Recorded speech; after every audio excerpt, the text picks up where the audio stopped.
I am trying to eat better. And for me, that means a lot of cooking at home where I know exactly what ingredients are going into the food that I'm eating. And a lot of those vegetables are coming right out of my backyard, especially in the summer. But I end up eating out a lot, especially when I'm traveling for work. And finding fast food that you can trust is a real challenge. So there is a restaurant called Naked Farmer. It launched in Florida about 6 years ago with a plan to offer good meals with ingredients sourced from local farms. Now, today, Naked Farmer has 10 locations across Florida, North Carolina, and Tennessee, and I believe they have more on the way.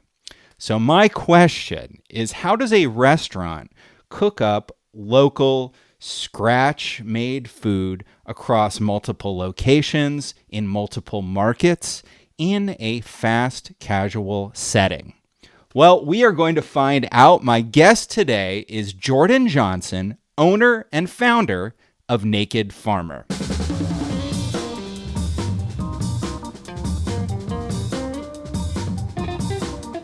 You're listening to Where We Buy. It's the show where we talk with retail experts and we visit the places where we buy. My name is James Cook. I research retail and real estate for JLL. Welcome, Jordan Johnson, owner and founder of Naked Farmer. Thanks, James. Really pumped to be here today. Awesome. So, Jordan, you're joining me from what, like the Naked Farmer HQ in, you guys are in Tampa, is that right? Yes, beautiful Tampa, Okay. Florida, at least for the next couple months until it gets hot. Oh, yeah.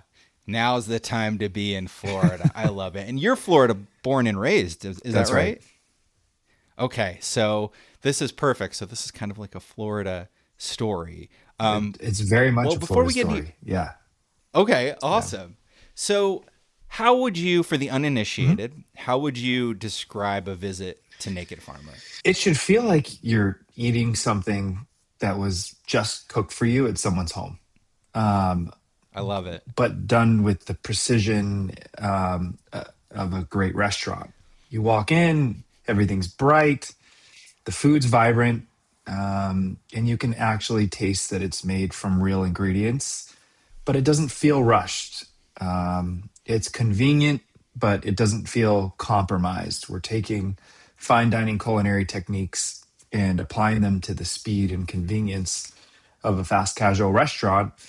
And the food tastes really damn good because it's sourced from farms nearby. Um, uh, and picked days ago instead of weeks ago. And so when the vegetables are that fresh, you don't have to do much to them. So we leave them naked. I love it. So the name, it's obvious to me, but people kind of get Naked Farmer means kind of transparency around food. Like most people get that, right? Yeah, it's transparency behind the food supply and how that food gets to your plate. And the brand has really taken on a role of a storyteller, but behind the farms and the farmers that we source from for our seasonal menus, which change about six times per year. And so, yeah, it's a beautiful thing, and it shouldn't be so unique, but it is. And it's the way where it's sort of going back to, we call it the future. So it's this idea of going backwards in time to progress and to move forward and to get back to the way we used to eat our food. I have not been to Naked Farmer yet. So in order to do my due diligence, I watched a bunch of social media videos last night of people visiting. Consensus, you guys are legit. Like everybody's like, this is the quality's great, the meat is amazing, the prices are. It's not like quick service restaurant prices, but it's reasonable compared to what you get. So I guess my question for you, and this is just for Hmm. visitors, it's a fast casual restaurant. So you're ordering at the counter and going down a line as folks are familiar with in that setting. Is That's that right. right? Okay. And so, do you, since it's a real estate show, let me ask you a real estate Sure. question. Are the interiors of the restaurants, how do you think about those? What do those look and feel like? The interiors of the restaurants are really made to blur the lines between a full service restaurant and a fast casual restaurant. So, the fixtures, the finishes are all a much more elevated and refined version of what's out there, but um, the, they are designed to be, very high volume restaurants, built with speed and convenience in mind. We do a lot of pickup and delivery. So, you walk into one of our restaurants at lunch or dinner. We're very busy at both, and the place will be buzzing. You got people coming in, dining in, and you've got people coming in and picking up orders to go. We've got delivery drivers. There's a lot going on, but the ambiance is one that's elevated.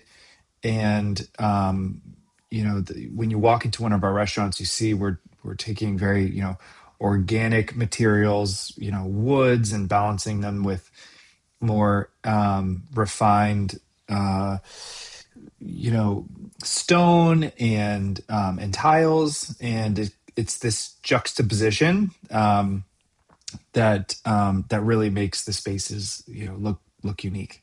So, you said that you change the menu every season, Hmm. basically, which makes sense. I mean, if you're gonna get sourced locally, stuff Hmm. changes with every season. Does that mean like the people come back? Like it's tougher to like is that tougher for diners because the menu's changing and maybe there's unexpected surprises? I think that our guests love it, Yeah, and I think that because they tell us that they love that there's always something new in season at Naked Farmer, and our menu does change with the seasons. Not a marketing calendar. We're constantly evolving, sometimes subtly, sometimes more dramatically. But it's based on what's growing now at peak season in the area. So it tastes really good. But the menu is always based on what's actually coming out of the ground. We're not forcing ingredients into dishes. We're building dishes around what's at its peak, and we're planning out these seasonal menus 9 to 12 months in advance with our farmers based on what they expect to be harvesting during that season. that's so cool. And so the farmers kind of direct. You're partnering with the farmers to even come up like with the ingredients in the menus. Are there Okay, I have a million questions. Where to start? Okay, so if it's all local Mhm. farmers, then you really are, it's a regional. Are you stuck being a regional chain then? Because you've got to stick locations near your farmers? Today we're regional. We're in the southeast.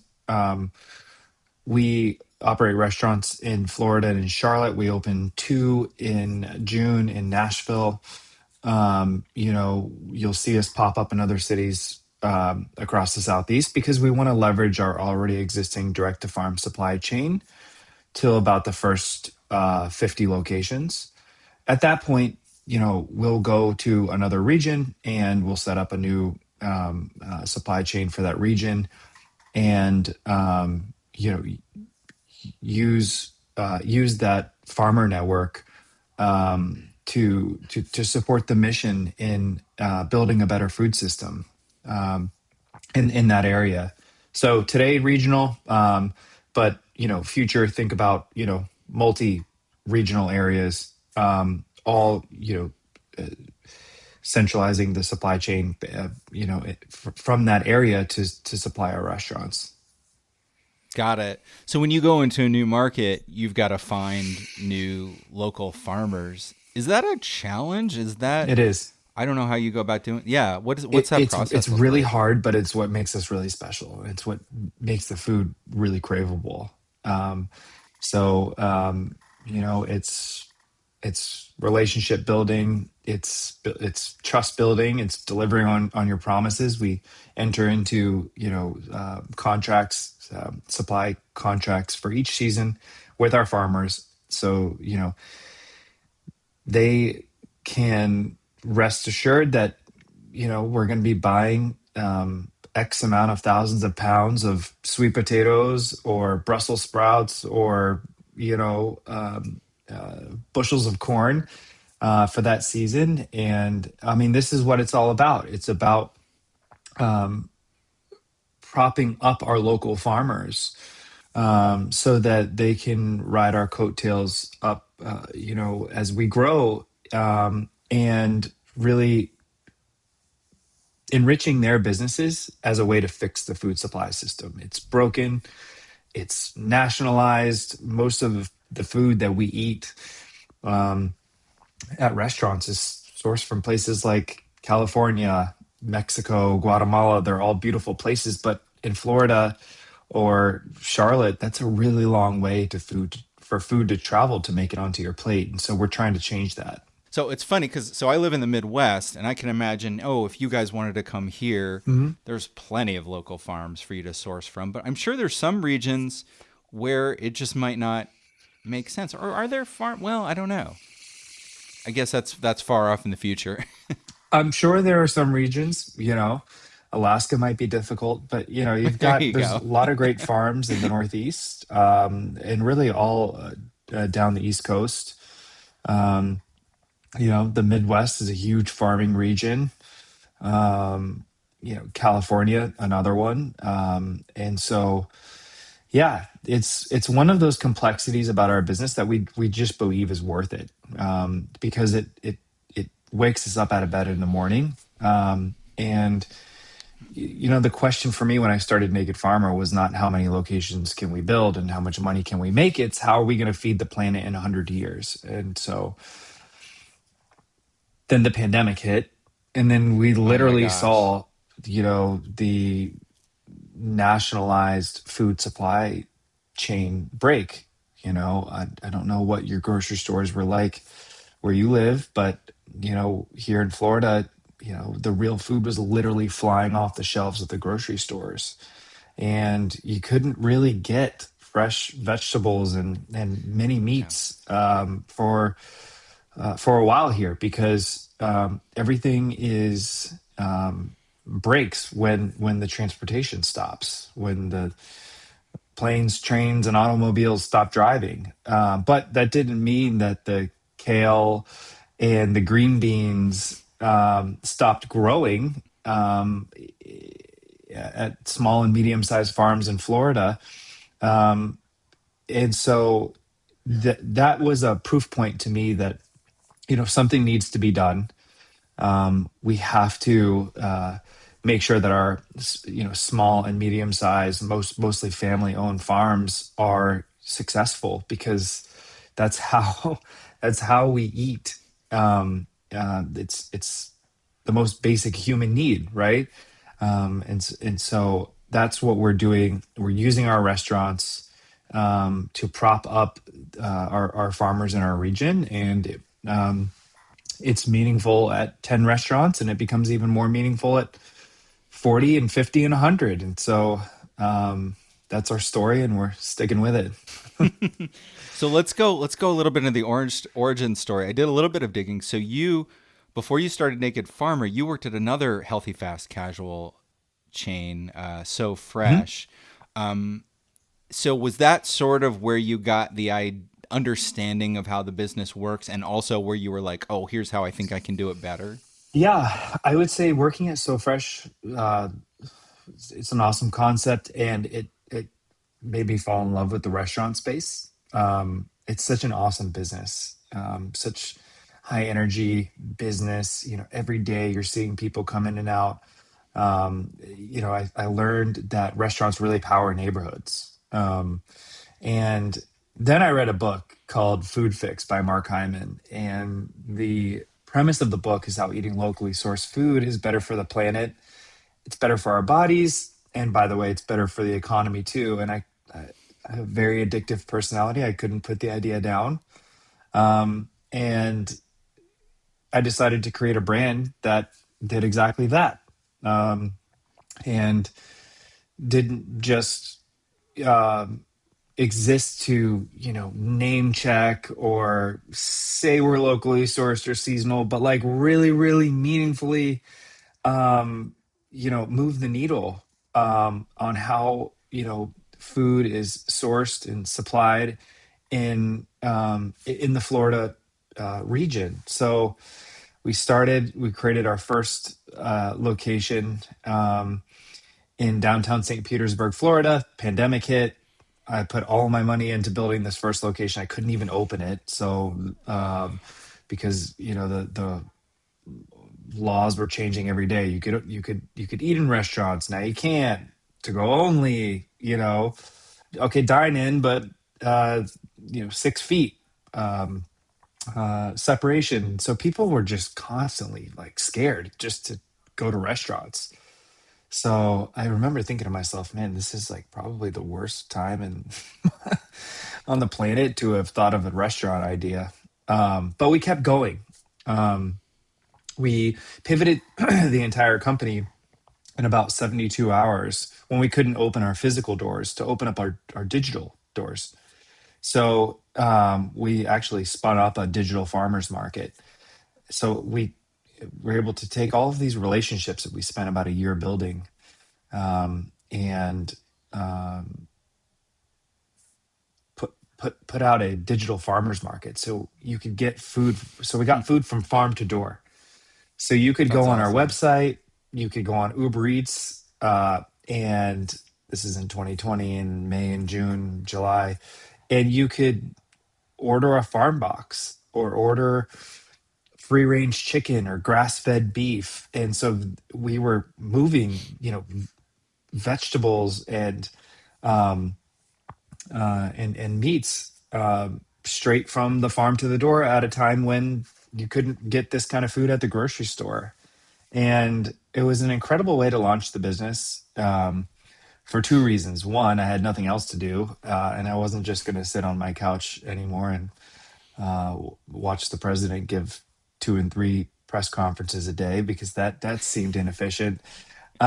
But two, it allowed us um, to introduce our brand to the community, and I think in the early days start to build real trust with people because they knew us uh, as the guys that were working with the farmers to get real food to their door, at a time when you really couldn't get it, from the grocery store. The farmers markets, where most of our farmers uh, make their money, those all stopped. So, on one end, all of our farmers had this tremendous amount of product that was on their hands, but they couldn't do anything with it because the farmers markets were shut down. The fine dining restaurants that sourced their food were, closed or kind of hobbling through operations. And so we came up with this idea to, um, it was called the farm box. And you could get whatever was freshly picked from the farm that day. It was a mix of different vegetables, and you could add on your free range chicken, your grass fed beef. We had sausage on there at some point. It was like whatever you got. We will distribute it. And so it was really an incredible way to launch our brand. And I would say that was the moment when I'm like, okay, this is really something. This is more than just creating a new business, and it's resonating, and there's a need there. I was thinking about this, as I was making dinner last night. I had some tomatoes from the supermarket that I think are from Canada. And then I had some meat in the fridge that was from a local farmer here in Indiana. So there's like this great far away and then ultra close to where I know exactly where that person is. Like, what is local? Is there a definition of it? How do you guys define locally sourced? We define locally sourced as being from a farm within the Southeast United States. So Okay. typically that's, within 500-600 miles of our restaurants. And really, why that's important is because vegetables lose their nutrient density every day after they're picked, right? They're separated from the branch and the root, and everything that's the dirt, the soil, everything that's giving them those nutrients. And so there's a big difference in, a tomato, to use your example, that's was, grown in Canada and picked weeks ago, so that it could travel, as far as it needed to make it to you. And one that was picked days ago, and you don't have to do much to them. If you tried one next to the other, you'd say, wow, this one has so much flavor. Like, what is Yeah. this thing? And it's, a little olive oil, sea salt, and pepper can go a really long way, when when you're eating like truly fresh food. And most of us don't know what a truly fresh tomato tastes like because we're used to getting them from the grocery stores, which, usually source their produce from, from places that are really far away. And so you don't know that a tomato can be that flavorful, but it really can. It loses its flavor, when it's, shipped across the country in a refrigerated truck, and the first time you buy it from the grocery store, it was picked 2.5 weeks ago, and that's a really long time, to think about. Okay, then you're bringing it home, you're putting it in your refrigerator, you might be eating that 5, 6, 7 days later. So you're really not eating something fresh, when you're looking at 3+ weeks since harvest. Yeah. Yeah. Tomato is such a great example. It's shocking how good like a fresh out of the garden heirloom tomato is compared with whatever the heck it is they sell at the supermarket. Right. Is so how much more do you have a sense of how much more you have to charge customers in order to offer quality local Yeah, food? it's more expensive to eat a naked farmer than it is at other fast casual options. But our customers are telling us that it's worth it. It's Yeah.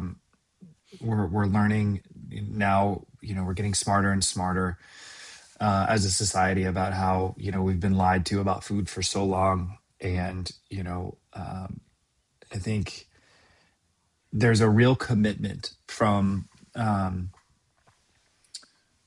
our guests to say, you know what, it may be 3, 4, $5 more, but it's worth it because this is food with integrity. There's transparency here. I know where this tomato's from. I can see it on the farm board in the restaurant and on the menu. I know that Orlando is only an hour and a half away from where we're at now. And people appreciate it, and they're willing to spend a little bit more for the quality. And there's lots of examples of how that works in other industries. um, you know you can pay to fly in a nicer experience on the front of the airplane in a bigger seat and get better service, or you can, save a little bit of money and fly in the back, but the plane goes to the same place. With our customers, they're telling us they want that transparency. They appreciate the seasonality, and they want to eat food that's in season, and they want they want to be told the truth about what they're putting in their bodies, which this should not be special, but it is. I was in I know, Europe last right? summer, and I was joking with my wife. I'm like, we wouldn't even be special if we opened up over here because this is the way everyone eats here. Of course, Yeah. the vegetables, of course, the tomatoes, come from, a farm 15 minutes away. They don't have the big food supply chains that we have here, in our country.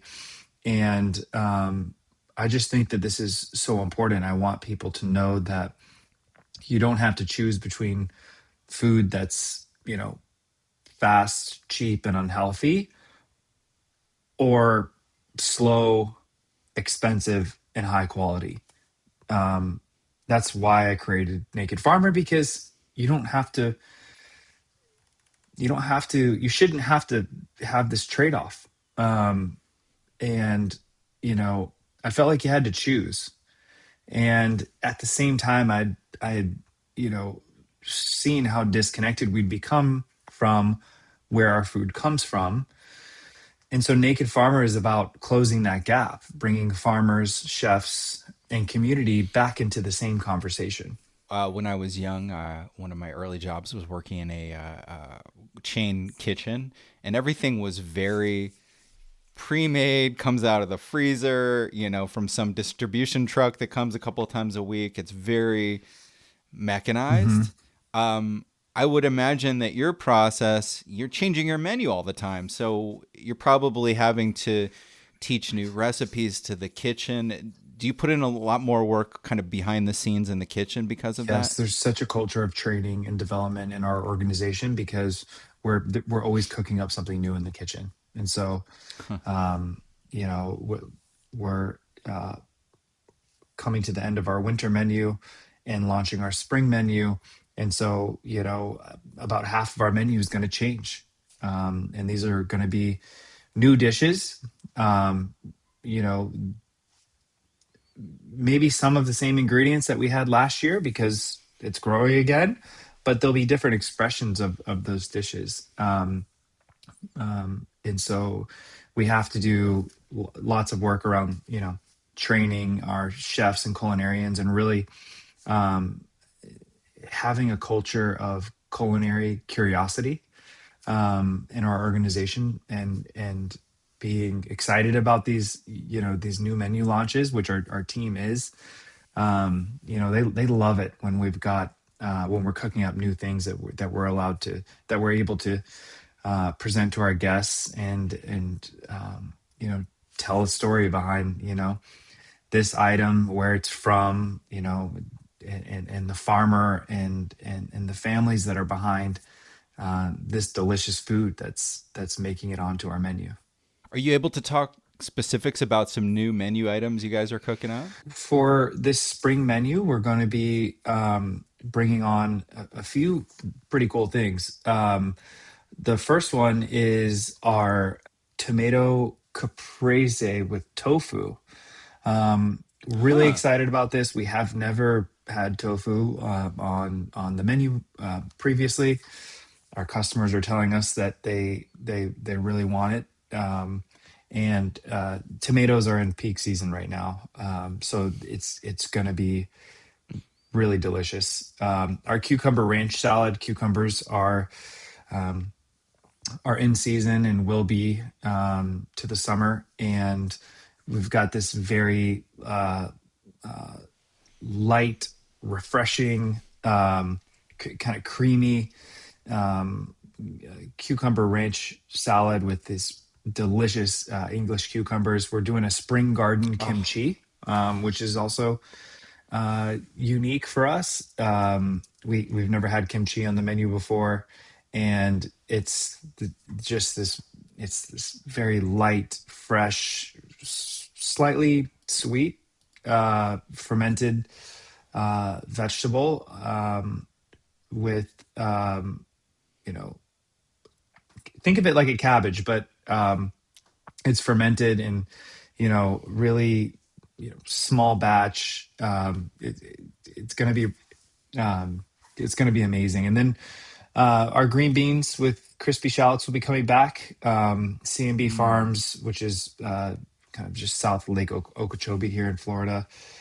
And then we're bringing a new main onto the menu as well. In the spirit of the tofu, we're going to bring a crispy sesame tofu as a main ingredient. Our vegan guests are telling us that they want tofu. We've never offered it as a side or as a main before, and it's I'm not a huge tofu fan, but it's really really good and craveable. I mean, I feel like tofu is one of those things that really depends on how you prepare it. Like Yeah, if you just buy it at the supermarket, it's like this slab. yeah, Wait, is it? It's made from soybeans. Is that yes, right? yes, Okay. So how does that work? Are there local producers of tofu? yeah, yeah. It's That's cool. Yeah, it's prepared. Um, it's got this kind of Asian inspiration behind the dish. It's very uh, craveable, and we call it crispy in Okay. the name because it really is crispy on the outside. And I think Mm. that's the best way to eat tofu. is when you can have that crispy texture with this, on the outside with the soft bite when you bite into it. It's going to be really good, and I hope you're getting hungry to just talking about this, James. You're killing me because it's getting close to noon, and yeah, I'm sad I don't have a Naked Farmer to go eat at for lunch because this sounds awesome. I would say okay, so the closest you guys are in Nashville now, is We that right? opened two locations in Nashville in June. That's still quite a drive, but that would be the closest to me.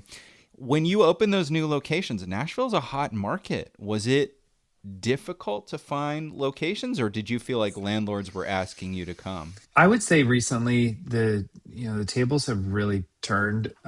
We've There's not a day that goes by where we don't get hit up for a new exciting project, and we're really selective over where we go. It's one of the most important decisions that we make is where to put a restaurant. So Nashville's a very competitive market. We're going to into the Gulch there, and then into Hmm. downtown Nashville, kind of in the financial district. Really excited about both of those locations, and um, obviously honored when a landlord or a real estate broker reaches out to us because they want us in their project. And I remember the days uh, like yesterday where we would have to beg uh, a landlord just to let us pitch them on coming in, and so So you said the tables have turned. Is that because you're more a proven concept, or the market is changing? I think it's because uh, we've built trust. I think it starts with the trust we build with our team members and our guests every single day. Um, but um, we've done a really great job over the last 6 years of building a really positive brand affinity here in Florida, by cooking and serving delicious food every day and being who we say we are. And those Yeah. things sound simple, but um, you don't always see that out there. Restaurants are a tough business. You know they can be highly fickle. They're very highly decentralized, high touch businesses where I can't be at every single restaurant when every plate's being served. And so it's Yeah. because of the nature of the industry, they're tough. And so I think that we've just built a great reputation by delivering, every single day. And this is the way people want to eat. They don't want to necessarily go to a full service restaurant and spend 50, 60, $70 a plate just to get good food. And so I think landlords and developers, they see us as a great amenity to their centers or to their office building, and they see us as a restaurant that you can eat at 3, 4 times a week, and not just once every couple of months. And so the usage is there, and the value to the community is there, and we're honored to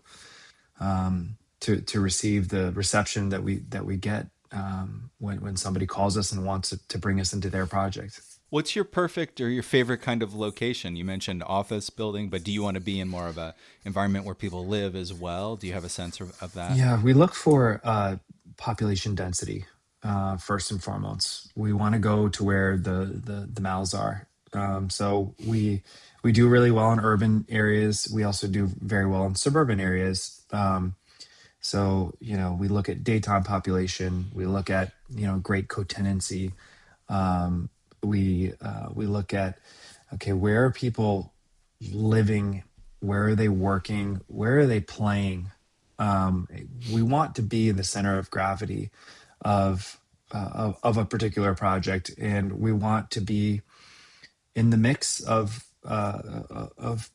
where people are living their lives. And so you won't see us in a small town or in a suburban area that doesn't have a lot of density, but you'll see us in dense suburban environments.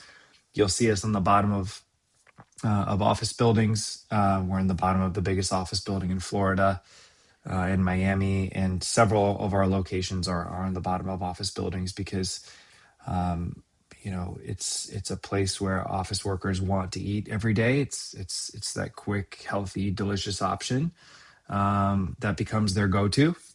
We do a lot of catering as well for offices and for parties. So yeah, we go to where the people are. What was the name of the book you said that inspired you? Food Fix, Mark Food Hyman. Fix. Great book. Does that author know he inspired an entire chain? No, I need to tell him. That's awesome. I'm sure he'd be jazzed to hear that. I mean, as a, you know, an author, so often you don't know if you're affecting the world or not. That's so cool. Yeah, I'm sure one day I'll Um, meet him and I'll tell him, and yeah, yeah, maybe it'll make him it'll make him feel good. that's awesome. Well, Jordan Johnson, thank you so much for joining me today. This has been a fascinating conversation. Great being with you, I'm James. gonna Thank you. And if you like this podcast, do me a favor, go into the app that you're listening to and give us a rating. Even better, you could write a little sentence, give us a review, something that you like about this show. You can subscribe to Where We Buy on the iPhone podcast app. We're on Spotify. Wherever you get your podcasts, just search for Where We Buy. And you can find us on the web at wherewebuy.show. And our theme music is Run in the Night by the Good Lords under Creative Commons license. And that is a wrap.